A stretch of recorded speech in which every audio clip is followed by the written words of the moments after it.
Have you ever wondered why some people keep growing and improving while others get stuck where they are? Well, that's an interesting question, and in this video I'd like to explore that. Hi, my name is Kumal. I'm an accountant by day and an avid reader by night, and in these videos I like to explain and synthesize what I've learned in a way that makes sense. So going back to the question that I asked myself, why are some people so good at what they do and others just don't get there? I just finished reading a very interesting book called Mindset by Dr. Carol Dweck, which actually answers that question for me and explained to me why it is that some people are just so good at what they do and they keep on improving while others do not.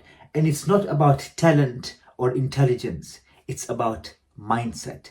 It is the mindset that determines who is good and gets better and who does not. So in this video, I'd like to share 3 lessons I learned from Dr. Carol Dweck's book, Mindset, and how I'm going to try and apply that in my life to see whether I can become good at something as well, even though I've never done it before. So the first thing that I learned from her book is that there are 2 types of mindsets. One is a fixed state mindset and one is a growth mindset.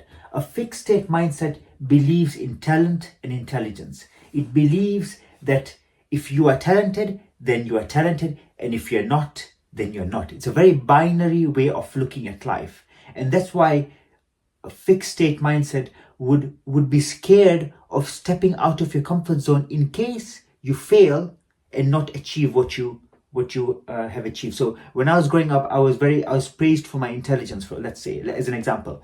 I was praised for my intelligence and I was told that I was a very clever kid. Now, as I grow up and go into the world of work, I will always put myself in areas where my intelligence will shine out, because I was told I was intelligent and I have to prove to everyone else that I'm intelligent too. So I'll never try different things and expand my repertoire because I'm too scared that if I do that, I will come off as not intelligent. And because I have got a fixed state mindset, I'm either intelligent or not intelligent. I'd rather be intelligent, and I know that doing this will make me look like I'm intelligent, and I deny myself the whole growth experience that makes me a whole rounded individual where I learn different things and become better at other things.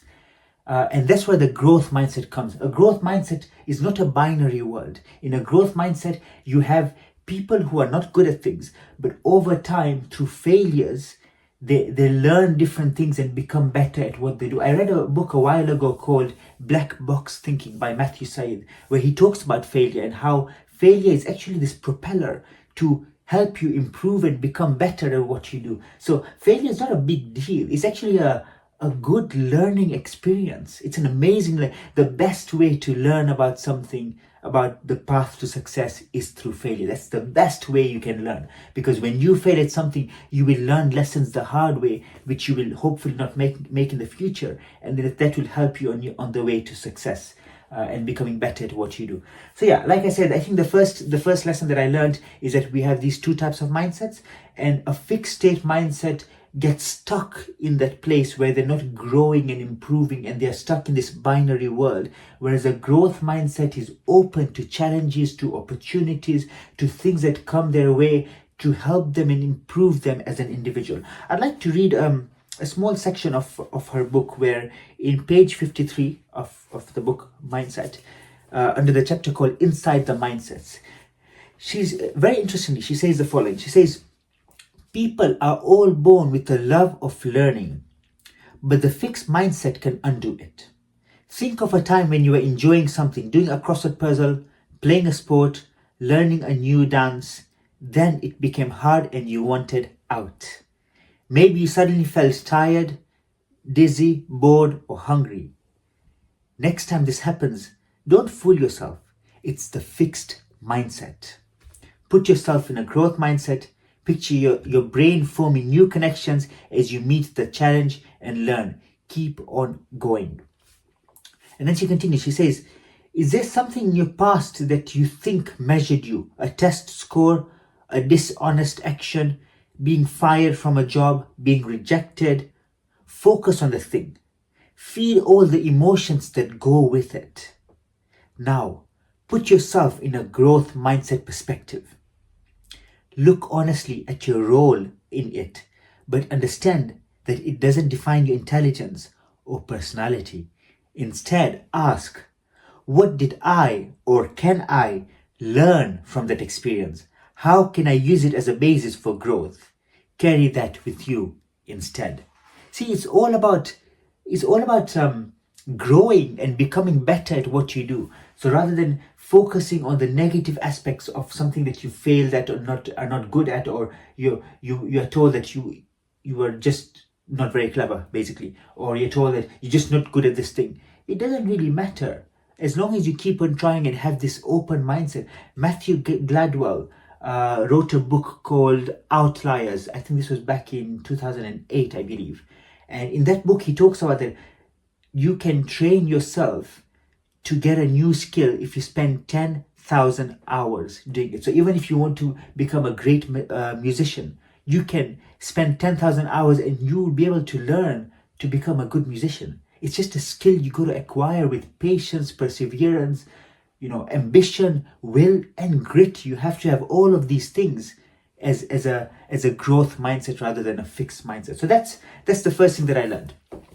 The second lesson that I learned from her book is the power of saying not yet. So I cannot do this thing, not yet. I haven't achieved this thing, not yet. Because that gives me the bandwidth and the opportunity to say to myself, maybe in the future I will do it. Maybe in the future I can do it. So let me give you a very personal example and something that's very close to me, and something that I'm actually quite proud of to having overcome it. 2 years ago, I took up running as a hobby, and I hated running. I absolutely detested running, especially the cold, wintry, early mornings, and it's dark and you just want to be in bed. The last thing you want to do is get out, but I pushed myself. And I thought, I don't like it, I hate it. Let me see if I can push myself to do something that I dislike so much. And I did it. I did it for a few weeks. And I started slowly enjoying it, getting some pleasure out of it, getting what you call the runner's high. And over time, I did a few half marathons, and I decided last year that I want to take the leap of faith and run a marathon, because at that point in time, I hadn't run a marathon, but it was not yet. Because as soon as I run a marathon, then it will be I have already run a marathon. But at that point in time, it was not yet. It was not never, or I can't do this, I'll never. I mean, I can assure you, running a marathon is a long distance. 26.2 miles, 42.195 kilometers is a very long distance. I know, because I just did it a couple of weeks ago, and it's still very fresh in my mind, in my head, and I have the medal to prove it. This is the TCS London Marathon. I've actually made a video about my marathon experience, which you can check out. I published it last week, so you can check that out if you want to check it out as well. But this proved to me that it's all about the growth mindset. I was never a runner. I never considered myself to be a runner at all, or a good runner, or even a semi-decent runner. But I ran my marathon in 4 hours, 14 minutes, 14 and 54 seconds. And I was very happy with the time, to be honest. For my first marathon, I was very, very happy that I could go on for that long, even though it was a very, very hot day. It was 22 degrees centigrade. I got 4 cramps. It was very hot. It was exhausting. It was tiring. I wanted to give up so many times. I cried a few times during the course because I just couldn't do it anymore. And I told myself I couldn't do it anymore. And then I told myself, actually, I have to go to the finish line. And it makes sense for me to run because I will get there faster than if I walk. And in my head, I told myself, I might as well just keep on running because I need to get to the finish line. I have to do it. I'm already here at 20 miles. I've got 6 more miles to go. And it makes sense to run rather than walk, which is why I kept on running until the end. But that's what I told myself, and I got the medal at the end to prove it. But that was all about the power of saying not yet, because that gives you the opportunity to say that maybe in the future I will pursue this. So maybe I told myself last year, in the future I will run a marathon, and now I have run a marathon. And I'm very proud about it. I'm very proud of it. So I think you just have to train yourself to have this mindset, because over time you will realize that it is a good thing to do. It is a good thing to have, where you leave your options open and you tell yourself, I will do this in the future. And that's phenomenal. And the third thing that I learned is that a lot of times, even as parents, our parents and us as parents too, we end up praising talent, but then we forget to praise effort. Because what happens is, when you praise talent, you're praising the fixed state mindset, right? You're telling people that you are clever, you are smart. So another person is not clever and they're not smart. And then the child who's being told that, will then grow up thinking, oh, I am clever, so I should be able to do that. And when there comes a point in time where, they can't do that, you think to yourself, oh my God, like, what's happening here? I thought I was clever and now I'm not. I'll give you a very funny example, but a personal example. So my brother's a very clever guy. I mean, I'm not clever, but he's phenomenally clever, and I really admire his intelligence and his brilliance. So he did like 6 A levels and he got all A's and whatever. Like, he was very clever. He would read a text and he would be able to explain it to anyone who was keen to listen to it. And then he went to Cambridge and he realized that he wasn't the cleverest one there. There were people who are much, much more clever than him. Because obviously, when you change contexts and environments, if you're the cleverest in one environment, when you go to an environment where everyone is clever, he was the normal guy there. At one point in time, he was the top of the top, and now he was a normal guy. And it's so funny, because when he went there, it was a big shock for him. So to realize that actually he's clever, but there are other people who are cleverer. And when you train your kids with a fixed state mindset, that will kill them, will make them so their self-confidence will really drop and make them question themselves and their intelligence and whether they're even good enough to be there. They'll question themselves.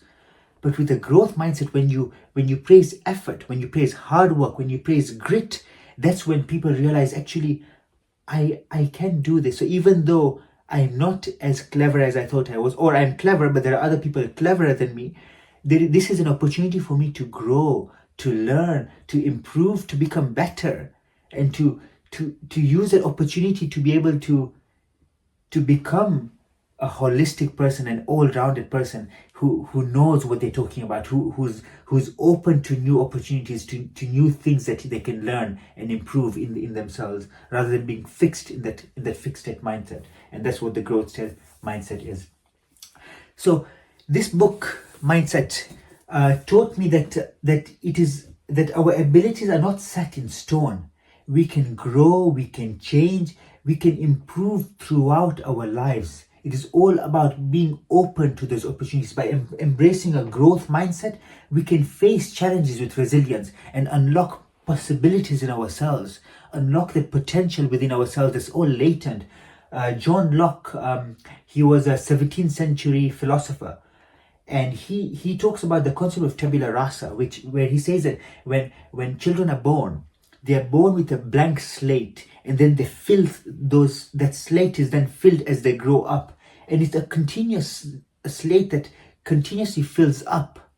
So it's not like once you reach 18, the slate doors are shut and that's it, there's no more learning happening. No. Life is a continuous growth process, a continuous learning process where we are constantly learning, improving, becoming better, iterating. But it's all about the effort, the grit, and the hard work, and that open mindset that will allow you to achieve it. So next time you're hit with a roadblock, just remember that you are not there yet, but you're on your way to achieving that, because it is only through this growth mindset that you will achieve that. You could run a marathon, even if you just started running 2 years ago. You can still run a marathon and be proud to hold a medal up to say that you actually have something to prove to yourself, not to anyone else, to yourself, that you can do hard things and you can do impossible things. Adidas says nothing impossible is nothing, right? That's their caption. Nike is just do it, right? Just go for it, right? That's the whole point of growth mindset. And so I hope I've inspired you to run a marathon, number one, and number two, to have this growth mindset to be able to be open to opportunities, to learning environments, to growth environments, and to become better at what you are. And number 3, of course, to read the book Mindset by Dr. Carol Dweck. I highly recommend this book, and I think it will change the way you think about talent, effort, and hard work, and maybe make you better at what you do, because I think it has made me better at what I do. Not because I've become smarter or I've become cleverer or I've become a better runner through magic. No. It's because I've got an open mindset to say that I'm ready to learn, I'm happy to learn, I want to see what works, what doesn't work. In my marathon, I made lots of mistakes. I know that, because I wanted a sub 4 marathon, but I didn't achieve it because I made a few fundamental blunders that I realized on course. But that's the whole point of doing this. The marathon, my first marathon, was a great learning experience where I have learned so much about myself and about the marathon itself, that I know that in the future I will be able to hopefully try and run a sub 4 marathon based on the mistakes I made, and I can improve and iterate and become better. And I think this book will help you with that. So with that, I leave you until next time. See you soon.